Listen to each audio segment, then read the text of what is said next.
안녕하세요. 저는 서울 종로에 사는 김지민입니다. 올해 53이 되었지만 제 마음은 아직도 13살 겨울에 멈춰 있는 것 같습니다. 부모님을 잃고 사랑하는 두 동생마저 제 곁에서 떠나보내야 했던 그 시절은 아직도 잊히지 않습니다. 저는 13살 때 부모님을 잃었습니다. 아버지는 공사장에서 사고로 세상을 떠났고 어머니는 그 충격으로 몇 달 만에 병으로 돌아가셨습니다. 그 충격 속에서도 어린 동생들을 지켜야 했습니다. 둘째 지섭이는 8살, 막내 지수는 겨우 5살이었습니다. 집은 찬바람이 숭숭 들어오는 단칸방이었고 끼니를 때우기 위해 동네를 돌아다니며 남은 음식을 얻어야 했습니다. 밤마다 지섭이는 제 무릎에 머리를 기대고 지수는 저를 꼭 안고 잠들었습니다. 언니, 우리 집에 밥 있어? 배고파.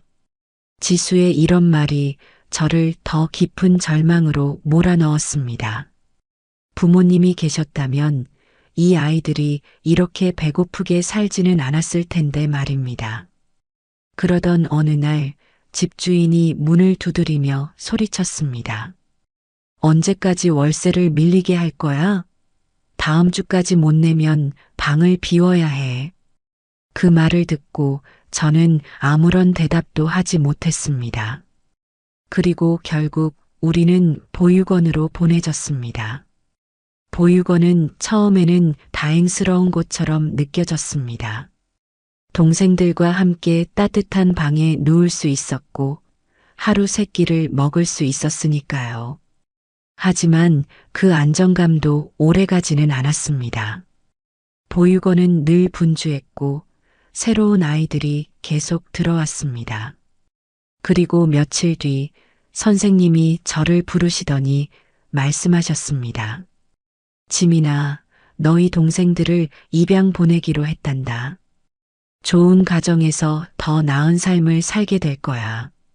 그 말을 듣는 순간 저는 온몸이 굳어버렸습니다. 입양이요? 저희 셋 다요?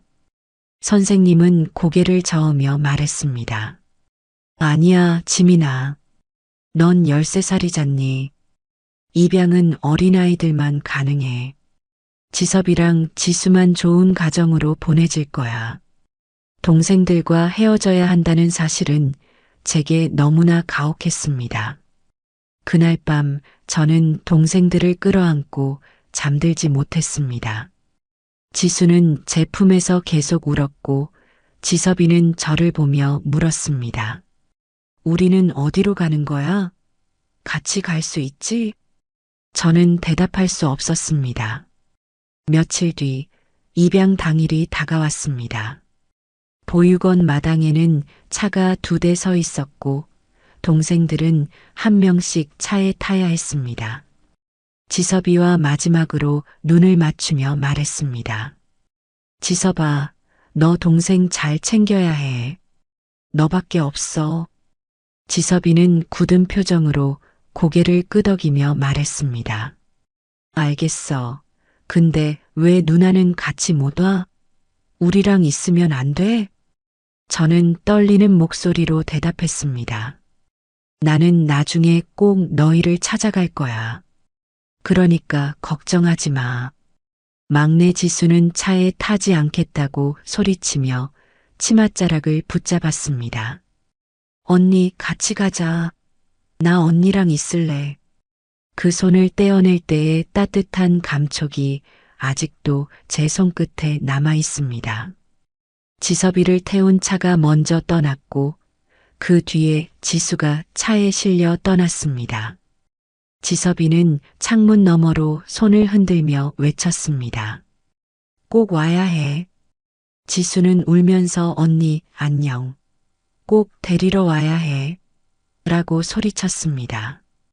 그날 이후 저는 보육원에 혼자 남았습니다. 동생들이 떠난 그 빈자리의 허전함은 말로 표현할 수 없었습니다. 하지만 몇 주 뒤 더 충격적인 소식을 들었습니다. 두 동생이 같은 집으로 입양된 줄 알았는데 각각 다른 나라로 보내졌다는 이야기를 들은 것입니다. 지섭이는 프랑스로, 지수는 미국으로 입양된다는 소식을 듣는 순간 저는 무릎을 꿇고 울부짖었습니다.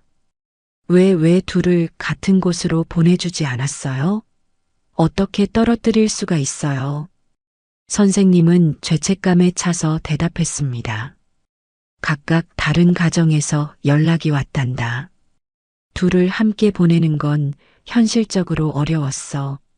미안하다, 지민아. 그 말을 듣고 저는 밤마다 가슴을 치며 울었습니다. 지섭이가 낯선 나라에서 외로워하지는 않을까? 지수가 엄마를 찾으며 울지는 않을까? 그 걱정은 제 어린 가슴에 깊은 상처를 남겼습니다. 시간이 지나면서 보육원 생활도 점점 힘들어졌습니다. 보육원은 늘 아이들로 가득했고 한정된 자원 속에서 저 같은 나이 든 아이들은 점점 뒷전으로 밀려나는 기분이 들었습니다.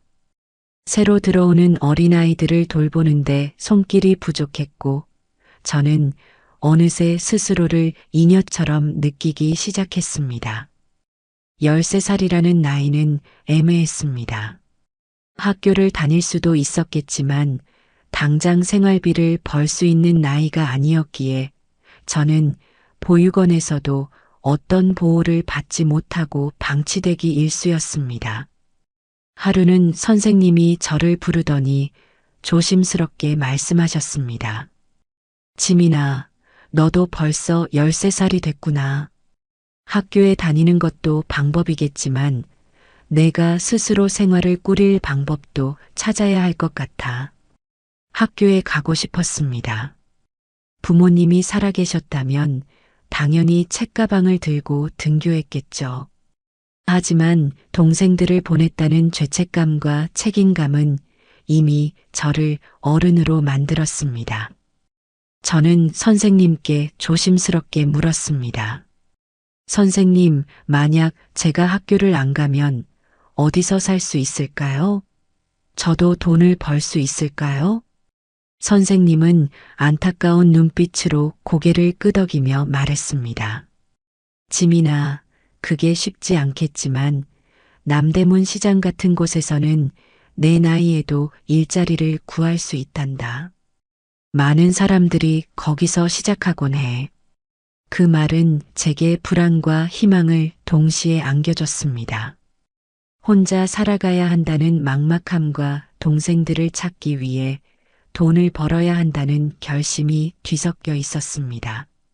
보육원에서는 오래된 커다란 보따리에 낡은 옷과 몇 가지 생필품을 넣어주며 저를 배웅해 주었습니다.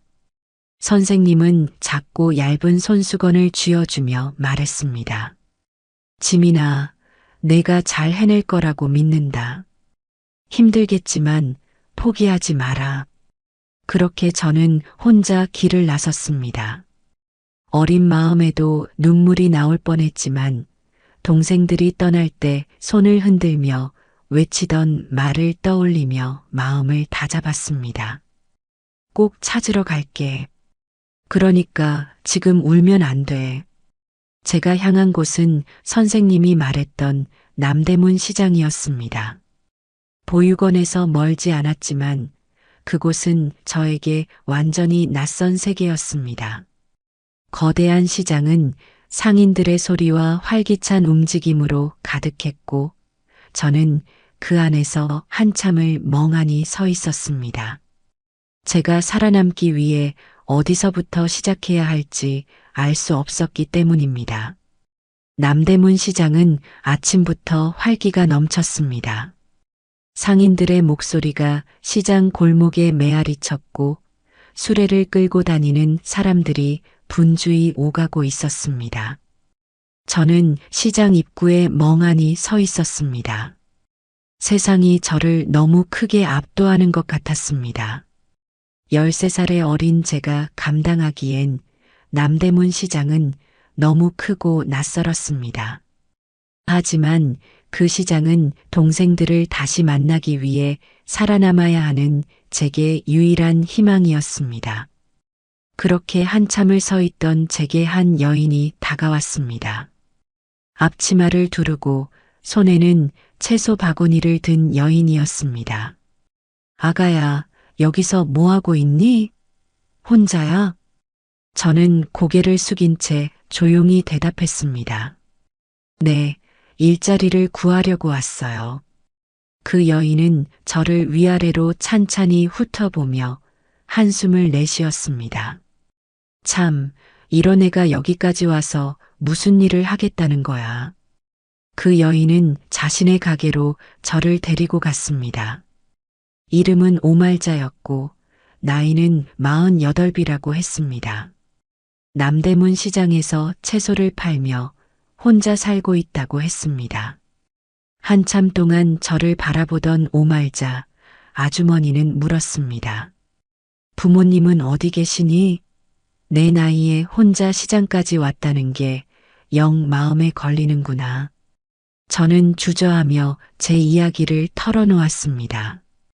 부모님을 잃고 동생들이 입양을 가게 된 사연을 말하자 아주머니는 한동안 아무 말 없이 제 얼굴을 바라보더니 무거운 한숨을 내쉬었습니다. 나도 그 마음을 조금은 알아. 아주머니는 가게 구석에서 작은 의자를 가져다 주며 이야기를 시작했습니다. 자신은 아이를 낳을 수 없는 몸이었고 그 이후로 남편에게 소박맞아 혼자 살아왔다고 했습니다. 그래서 난 내 얘기가 남일 같지 않다. 내 힘이 크진 않아도 여기서 내가 시작할 수 있게 돕고 싶구나. 그날부터 저는 오말자 아주머니의 가게에서 심부름을 시작했습니다. 손님들에게 채소를 나르고 가게 주변을 쓸고 닦는 일이 제 몫이었습니다. 시장 골목은 늘 비좁고 혼잡했지만 저는 일을 배우며 조금씩 적응해 갔습니다. 어느 날 저녁 일 끝에 아주머니가 따뜻한 국물을 내주며 물었습니다. 지민아, 내가 여기서 일을 시작한 것도 기특한데 넌 왜 그렇게 동생들을 꼭 찾아야 한다고 생각하니? 저는 국물 한 숟가락을 뜨며 대답했습니다. 저는 동생들한테 해준 게 아무것도 없어요. 배고파도 제대로 먹여주지 못했고 같이 있는 것도 지켜내지 못했어요. 그래서 꼭 찾아서 좋은 삶을 살게 해주고 싶어요. 아주머니는 조용히 제 말을 듣더니 제 손을 잡으며 말했습니다. 내가 그렇게 간절하다면 난 내가 꼭 해낼 거라고 믿는다. 내가 도울 수 있는 건 작지만 내가 꿈을 이룰 때까지 내가 곁에 있어 줄게. 몇 달 동안 오말자 아주머니 가게에서 일하며 저는 시장이라는 곳을 배웠습니다. 채소를 다듬고 손님을 맞이하고 물건값을 흥정하는 모습들을 가까이에서 보며 저는 제 나름의 방법으로 살아남을 준비를 했습니다. 그러다 우연히 떡볶이 장사를 하는 다른 상인을 보게 되었습니다. 끓는 양념 냄비 위로 김이 피어오르고 사람들은 그 앞에서 줄을 서 있었습니다. 저는 마음속으로 생각했습니다. 나도 이렇게 하면 동생들을 찾기 위해 돈을 모을 수 있을까? 하지만 제게는 자본이 없었습니다. 떡볶이를 팔려면 기본적인 재료비도 필요했지만 저는 빈손이었죠. 고민 끝에 오말자 아주머니께 도움을 요청했습니다. 아주머니, 저도 장사를 하고 싶어요.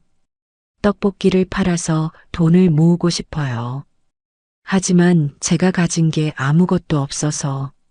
아주머니는 말없이 저를 바라보시더니 고개를 끄덕였습니다. 그리고 가게 한쪽에서 낡은 냄비와 작은 갑 한 대를 꺼내오셨습니다.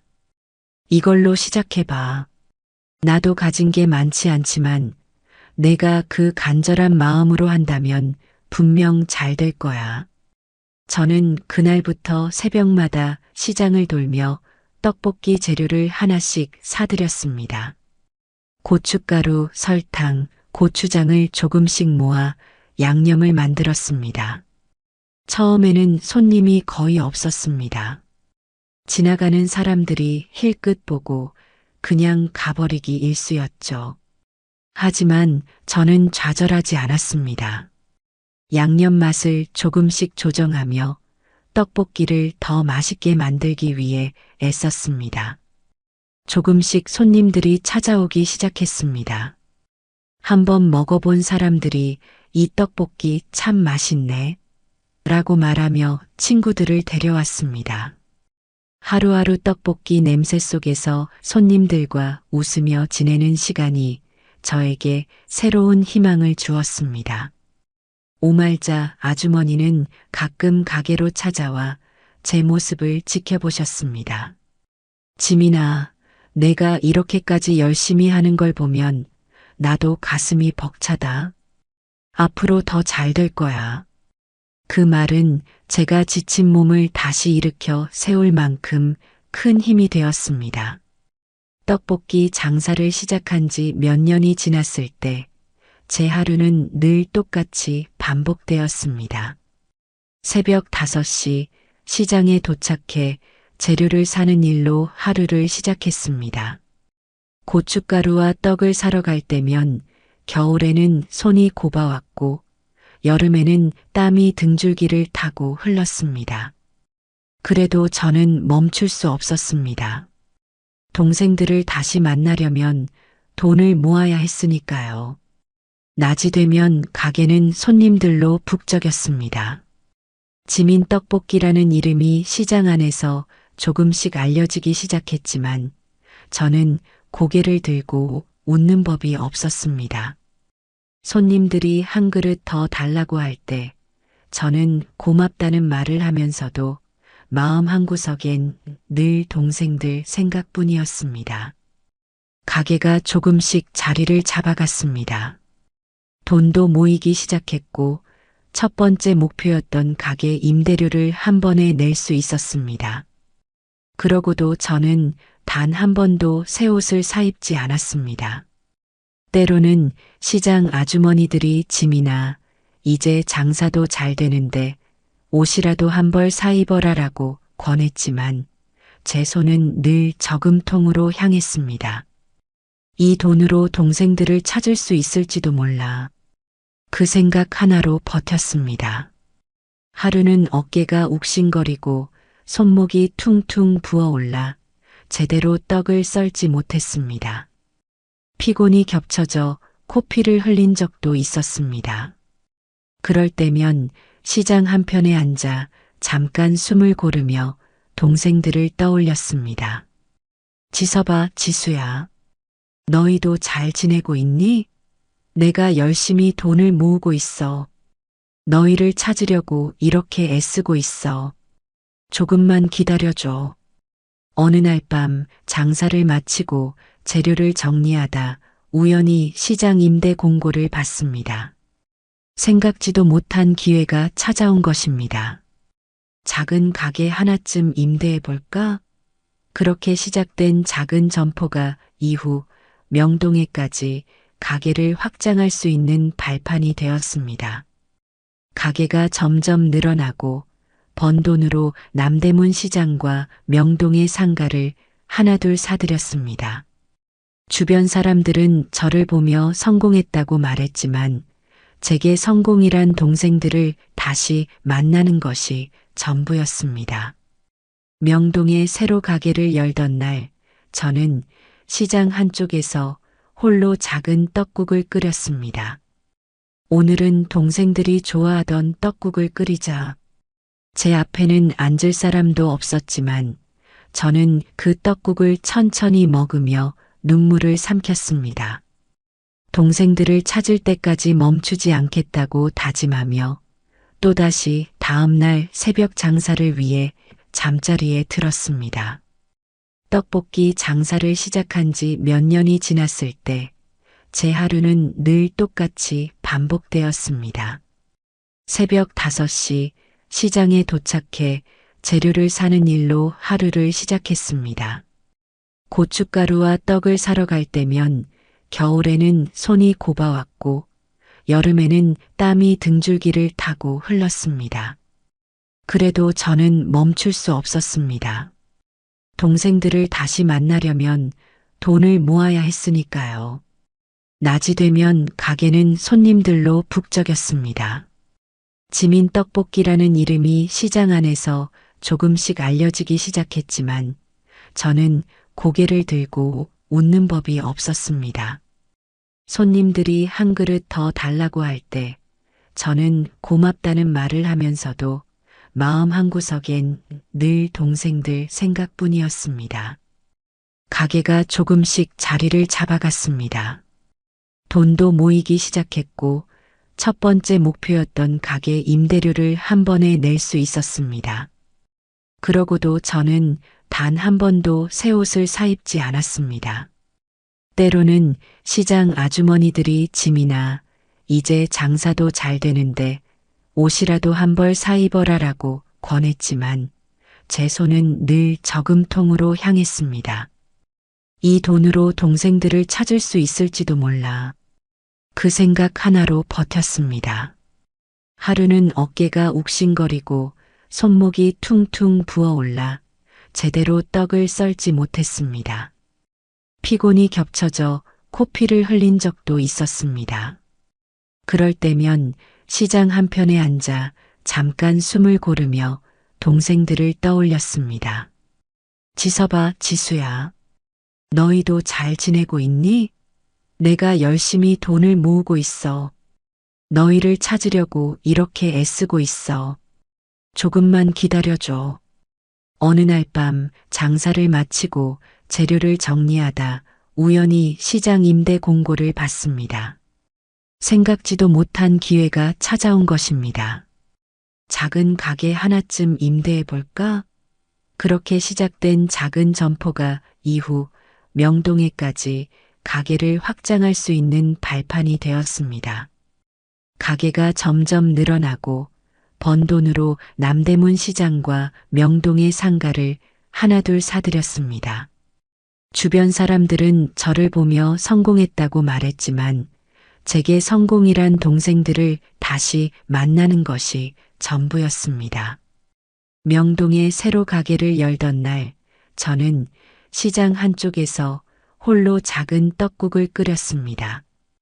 오늘은 동생들이 좋아하던 떡국을 끓이자. 제 앞에는 앉을 사람도 없었지만 저는 그 떡국을 천천히 먹으며 눈물을 삼켰습니다. 동생들을 찾을 때까지 멈추지 않겠다고 다짐하며 또다시 다음 날 새벽 장사를 위해 잠자리에 들었습니다. 동생들을 찾는 일은 생각보다 훨씬 더 어려웠습니다. 제가 30살이 되던 해 저는 모든 걸 내려놓고 동생들을 찾기 위해 경찰서와 입양기관을 수소문하기 시작했습니다. 남대문에서 번 돈으로 입양 기록을 찾는데 필요한 서류를 준비하고 입양기관을 직접 방문했습니다. 하지만 돌아오는 답변은 늘 같았습니다. 죄송합니다. 오래된 기록이라 찾기가 어렵습니다. 이 아이들이 다른 나라로 갔다는 건 맞지만 그 이후 기록이 단절됐습니다. 제게 주어진 단서는 단 하나뿐이었습니다. 지섭이는 프랑스로, 지수는 미국으로 입양되었다는 사실. 처음 이 이야기를 들었을 때 저는 또다시 무너졌습니다. 같은 집으로 갔다고 했잖아요. 왜 거짓말을 한 거예요? 기관 직원은 고개를 숙이며 미안하다는 말만 반복했습니다. 그날 밤 저는 명동 가게의 작은 방 안에서 꼬박 뜬 눈으로 밤을 새웠습니다.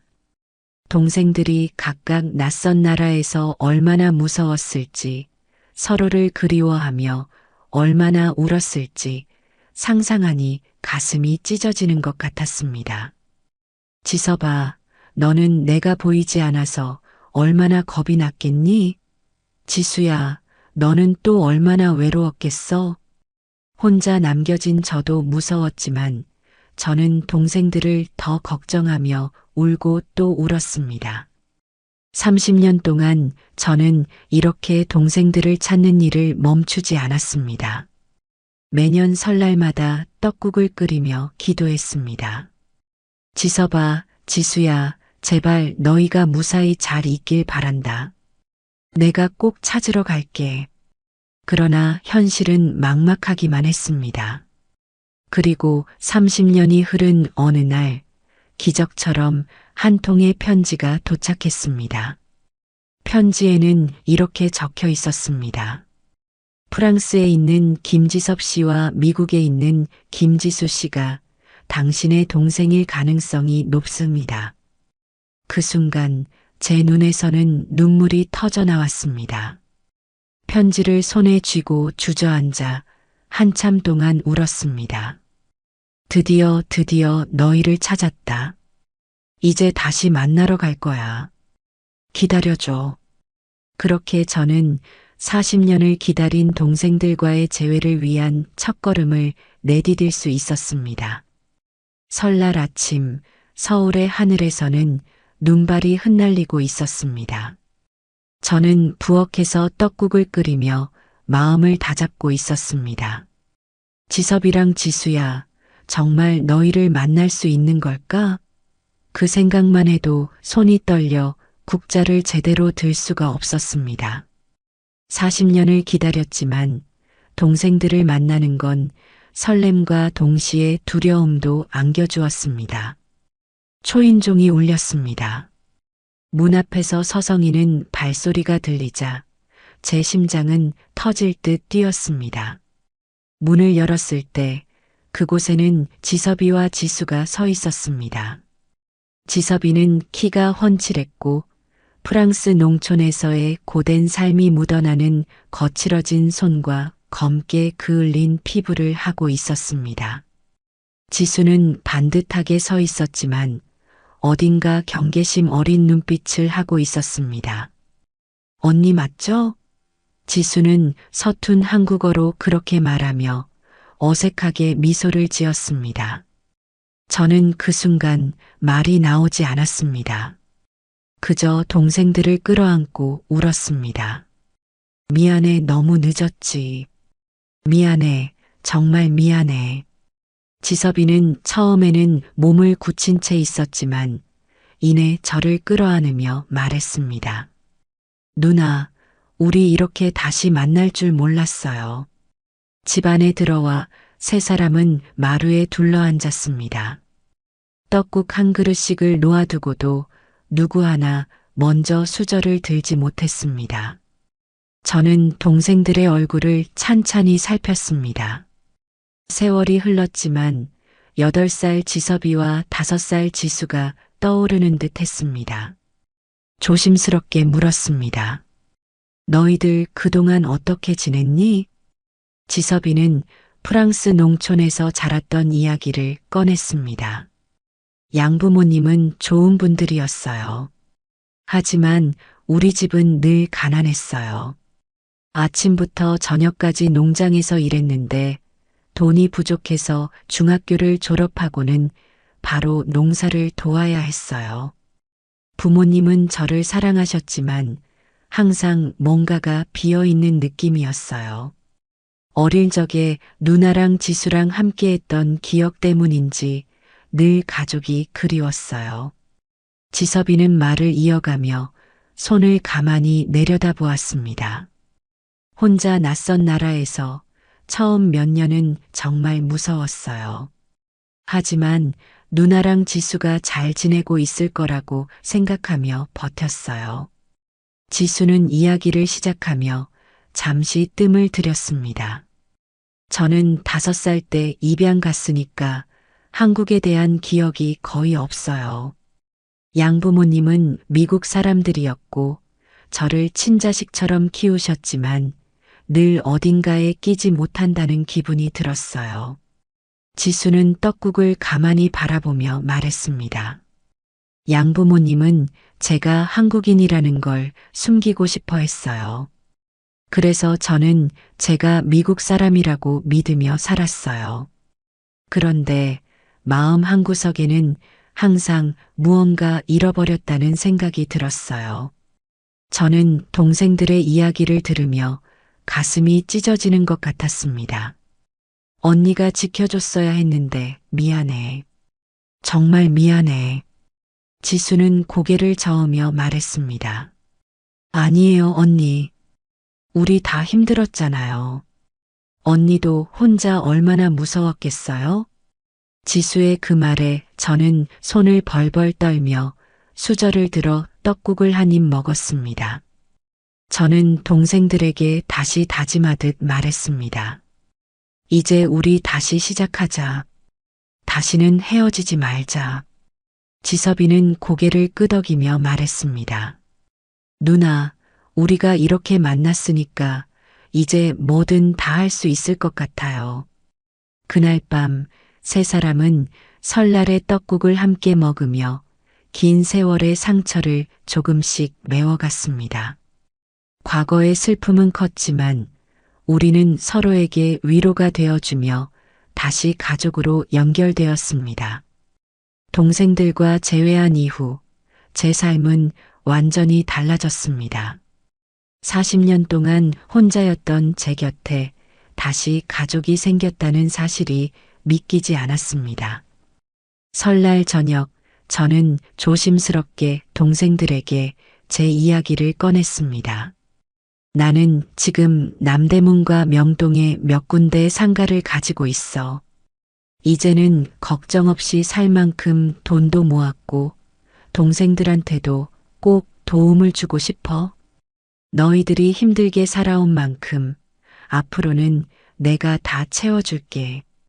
지섭이와 지수는 잠시 제 말을 듣고는 서로를 바라보더니 고개를 저었습니다. 언니, 우리가 언니한테만 의지할 순 없어요. 지수는 수저를 내려놓고 말했습니다. 저 사실 경영학을 전공했어요. 언니의 떡볶이 사업을 미국과 프랑스에도 가져가 보면 어떨까요? 세계 사람들에게도 이 맛을 알리고 싶어요.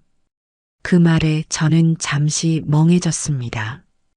제가 13살 때 시작했던 떡볶이가 이제 세계로 나갈 수 있다는 사실이 상상조차 되지 않았기 때문입니다. 지섭이도 의욕적으로 동참했습니다. 프랑스에서도 한국 음식이 요즘 인기 많아. 파리의 중심가에서 이 떡볶이를 팔면 정말 잘 될 거야. 내 주변에도 한국 음식을 좋아하는 친구들이 많거든. 그날 밤 우리는 셋이 머리를 맞대고 계획을 세우기 시작했습니다.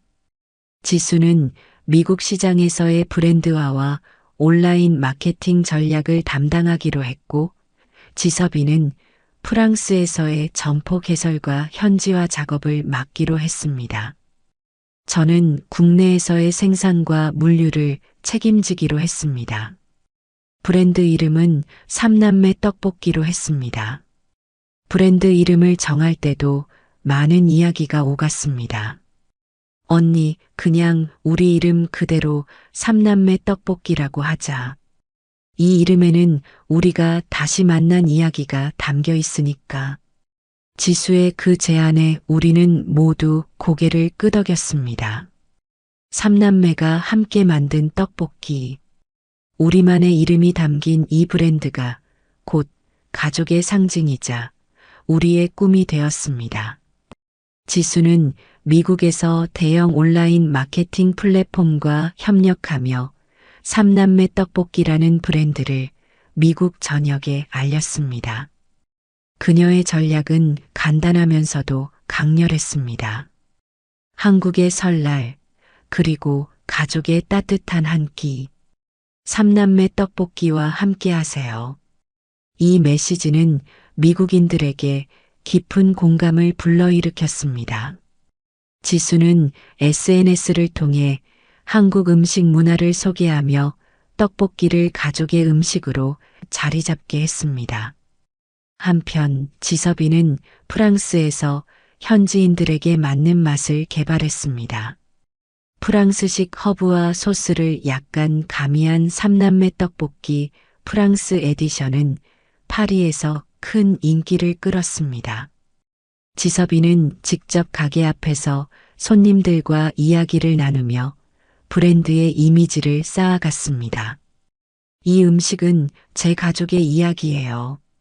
한국에서 온 우리의 사랑과 열정이 담긴 음식이죠. 2년 만에 삼남매 떡볶이는 프랑스와 미국뿐만 아니라 영국과 독일까지 진출하게 되었습니다. 첫 해의 매출은 이미 억 단위를 기록했지만 그보다 더 큰 것은 가족의 이름으로 함께 일하며 다시 연결될 수 있었다는 기쁨이었습니다. 미국에 있는 지수는 한국으로 잠시 돌아와 저와 지섭이와 함께 사업회의를 진행했습니다.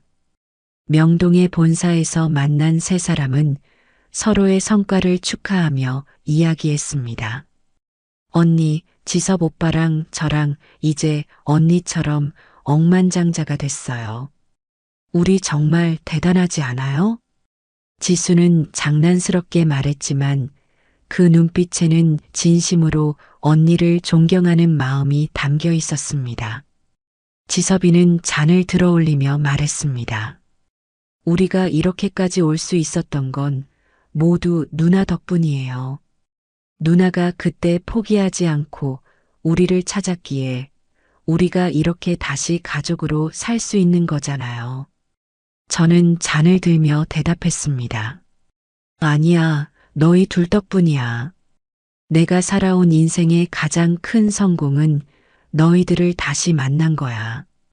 우리가 함께 있다는 것만으로도 나는 충분히 행복해. 삼남매 떡볶이는 단순히 사업으로 끝나지 않았습니다.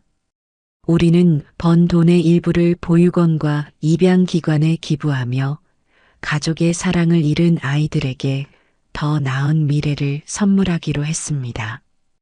지수는 말했습니다. 언니, 우리 떡볶이로 번 돈이 아이들에게 희망이 됐으면 좋겠어요. 우리가 겪었던 외로움은 다른 아이들에게 물려주고 싶지 않아요. 그 말에 저는 뭉클한 마음으로 고개를 끄덕였습니다. 그래, 우리 삼남매 떡볶이는 단순히 음식이 아니라 사랑과 희망의 상징이 되어야 해.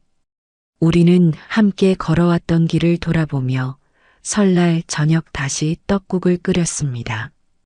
지섭아, 지수야. 우리가 이렇게 다시 만났으니 앞으로는 이 가족의 이름으로 더 많은 사람들에게 행복을 주자. 우리의 떡볶이처럼 따뜻하고 우리의 재회처럼 희망적인 그런 세상을 만들어가자. 지섭이는 웃으며 대답했습니다. 그건 우리 삼남매의 약속이야. 이렇게 삼남매는 가족의 사랑을 기반으로 성공을 이루었고 세상에 희망과 따뜻함을 전하기 위한 여정을 이어갔습니다. 제 이야기를 들어주셔서 정말 감사합니다. 사실 저는 이렇게 제 마음을 꺼내놓는 게 쉽지 않았습니다. 하지만 여러분께 이 이야기를 나눌 수 있어서 큰 위로를 받았습니다. 설날은 늘 그리움이 묻어나는 날이었지만 이제는 따뜻한 기억이 되었어요. 여러분도 올 설날엔 마음속 외로움 대신 건강과 따뜻함으로 가득 채워지길 바랍니다. 어디 아프지 마시고 맛있는 떡국 드시며 좋은 시간 보내셨으면 좋겠습니다. 여러분 모두가 행복하시길 진심으로 바랍니다.